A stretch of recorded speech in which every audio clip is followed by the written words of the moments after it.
Mina olen Maria ja ma lugesin selle raamatu läbi Väike draakon ja lohe Monneivald. Siin rääkis sellest, kuidas olid jõulud ja lohe Monneivald tahtis need jõulud ära rikkuda.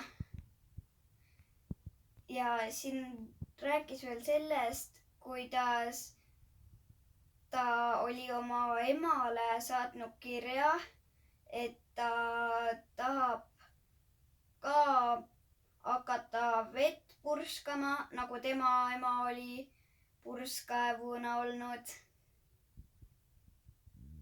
Nii, edasi. Siis üks päkapikk rääkis talle, et Mati loomaaias on purskkaevuja.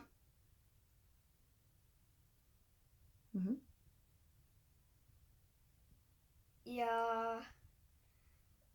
siin lohe Monneivald pani selle kommidraakoni Nits-Natsi tammepuust kappi kinni. Ja ta oma küüntega ja hammastega tahtis seda katki närida. Ja lõpuks tuli talle jõuluvana ja päkapikud appi. Ja mis nendest jõuludest sai lõpuks? Lõpuks, kui lapsed olid lohet näinud, kes oli endale jõuluvana riided selga pannud, siis need lapsed tirisid ta lasteaeda sisse ja siis Monneivald ütles, et talle ei meeldi üldse need salmid ja asjad. Need olid tema arust nii õudsed või midagi siukest. Ja mis sai edasi? No siis lõpuks, kui lohe Monneivald hakkas lasteaiast põgenema, siis ta põrkus päris jõuluvanaga kokku. Nii. Ja lõpuks said kõik lapsed enda kingitused kätte.